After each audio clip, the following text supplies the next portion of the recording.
What's going on YouTube? It is me, once again. We're here. We're talking about music. We're talking about why I love music. And on this episode, we'll get straight into it. We're talking about Ariel Posen. Ariel Posen is a Canadian fella, and he just so happens to be one of my favourite musicians of all time. He is an unreal singer. He's an even better guitar player. And he's just a phenomenal songwriter. And the song I want to highlight today is How Long, which was kind of my introduction, and I guess everyone's introduction to his music, because it was the debut single, I think, from the titular album, or EP album, I think it was called. And I remember learning about Ariel Posen through the Andertons stuff, watching him demo, and I was like, wow, this guy's great, he's a really good player. And then I heard about his album come out. I'm like, whoa, okay, let's see what's going on here.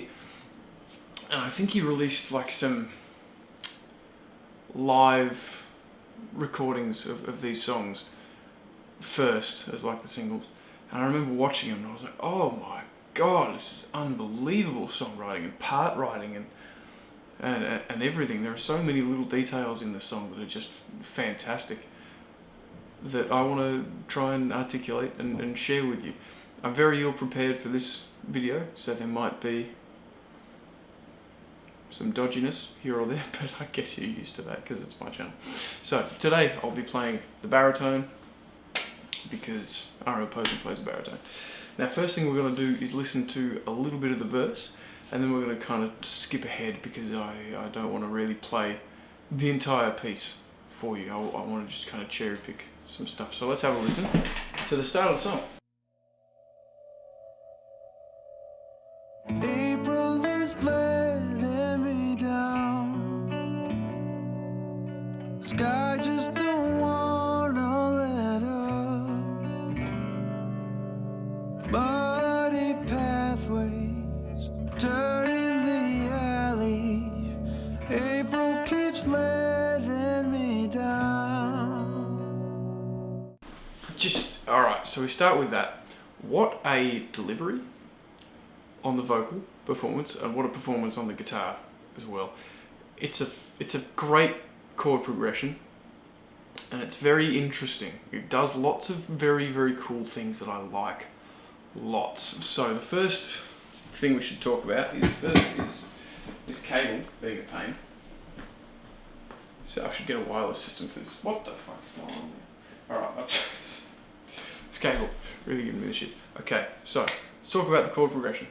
We have an A to an F sharp minor, to an F sharp dominant, to a B minor, right? Now what's really interesting is in that, with regards to that, is if we're in the key of D, A, D, because that's where it is on a normal guitar, but we're a baritone. So A to F sharp, the F sharp chord in the key of A major is an F sharp minor chord. So if this was diatonic, this progression, it would sound like,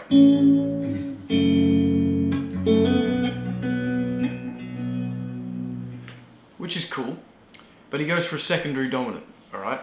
So a secondary dominant is a dominant chord that isn't present in the key diatonically, okay? So in the key of A, the dominant chord that's there is an E chord, an E dominant chord. And typically you find that secondary dominant chords, they typically resolve down a fifth, or up a fourth, to kind of their new tonic chord, I guess you could call it. So that A chord to that F sharp dominant then resolves very nicely to that B minor chord. And then we do that again.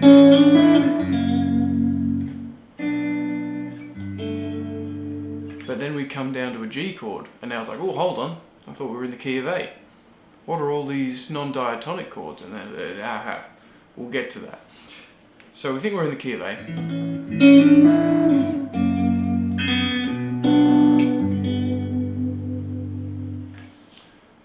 Beautiful, kind of going to that flat 7 there, if we're thinking about everything in A. Going to that G chord. And then we get this.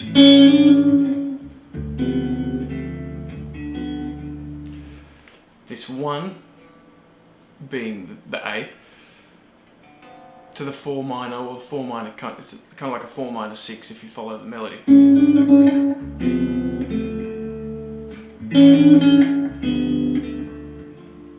Which is one of my favourite sounds ever, that 1 to the 4 minor, back to the 1. Ugh. That resolution, just, it gets me every single fucking time. It's so good. I love it. I love it. I love it. So that's the verse progression. So we've got the A to the F sharp to that B minor. Then we go A, F sharp, B minor to the flat 7 in the G. Then we go A to the 4 minor, which in this case would be a D minor.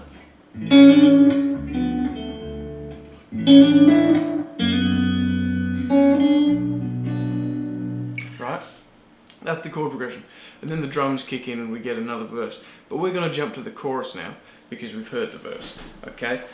And I'm going to get done for copyright anyway on this song. But let's minimize it, shall we? Alright, here we go. Here's the chorus. Oh, how long can this feel so wrong? I'd love to leave this all behind. This given time, it goes on and on. For how long? So, let's have a talk about that chorus. There's a lot happening in terms of parts that are written out for this moment, just to fill it out. One that stands out to me is this little. Let me get my signature Ariel Posen rock slide out. Is this kind of little volume swelly kind of thing.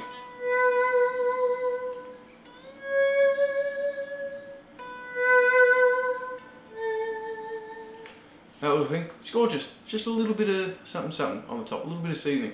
Ariel Posen, I forgot to say in the kind of intro, he is the king of underplaying. My man is ridiculous at letting the song do the talking.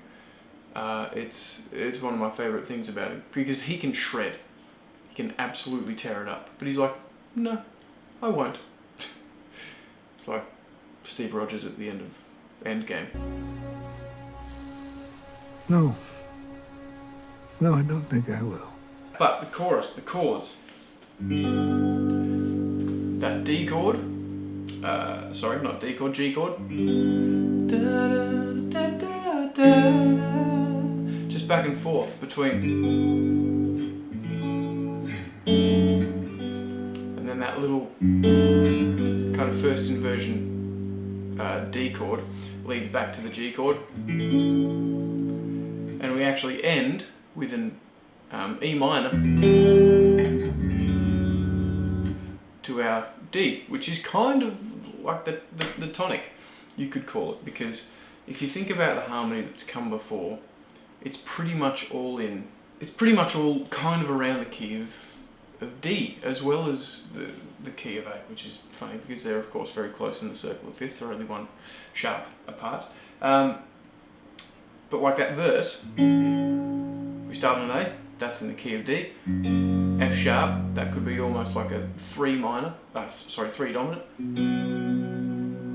to the 6 if you're referring to it in D.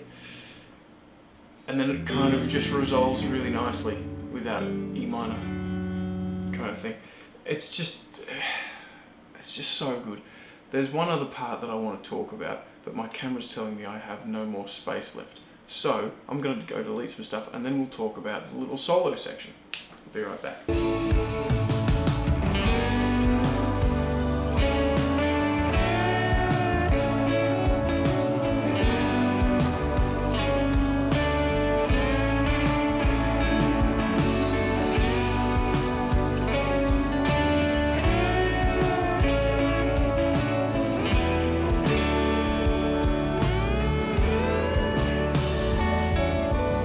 So there we go.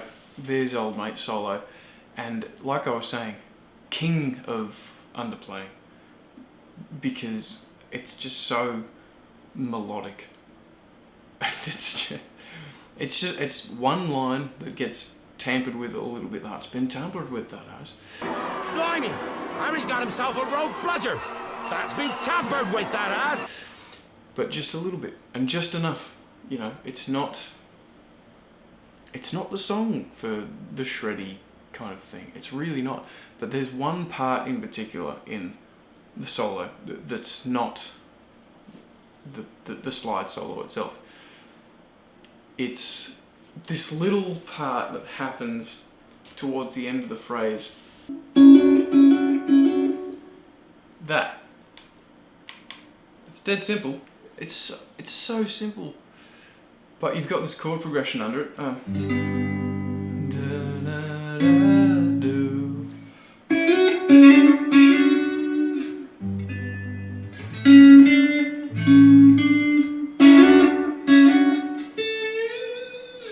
And then it goes up with that line. It's just, it's so perfect. That song could not have been written better. It just couldn't have been. It's like, I don't know, sometimes I think when you're a musician and you're writing, it's like the song exists and you're just kind of the conduit for the song to come out. Sometimes I think that. And this is one of those moments. It's like, this song is exactly the way it needs to be. This composition is, like, I hesitate to use the word perfect, but that's the kind of effect that it has, because it's just so simple and it's so incredibly well done. And then we go back down after that solo, which is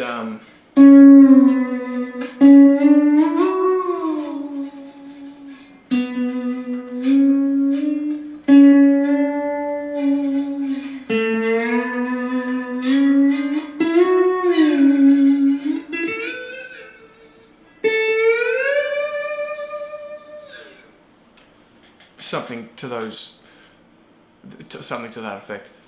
It's so perfectly simple but well executed, and that's what Ariel Posen does so well. He lets the song speak, and then in like a live version or something of some song, he lets loose, right? Because that's kind of what you do in a live context. But for the record, it's like this song is staying exactly where it is, and I can imagine how hard that would be to avoid the temptation of going, oh, let's do all of it. Because he can. He's capable of doing it, so it's like, why wouldn't you? But the reason you wouldn't is because it's not right. You know, it's incorrect to do that. So that's just a little bit of that song. I highly recommend, if you haven't listened to any Ariel Posen, go out and listen to all of it, because every single song is just stunning in every conceivable facet. It's all expertly played. The vocals are incredible. The harmonies are incredible. I didn't even talk about the harmonies in this video because I'm trying to talk. I've changed the way I'm talking about these songs in these videos to leave a little bit more on the table, which is why I didn't talk about the bridge, because I think that's maybe a little bit better.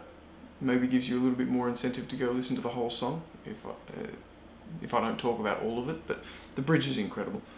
So go out, listen to Ariel Posen, buy all this shit. I bought his slide, and it's great. That might do it. Look, if you've got any other artists you'd like to recommend me look at, or songs, feel free to chuck them down in the comments. I'll have a look-see, and we'll see what we can do. But until then, I hope you guys are having a fantastic day, and hopefully next video I might have some better lighting, but I really doubt it. I hope you guys take care of yourselves, take care of one another, and I'll see you guys in the next video. Ciao for now, everyone. Bye.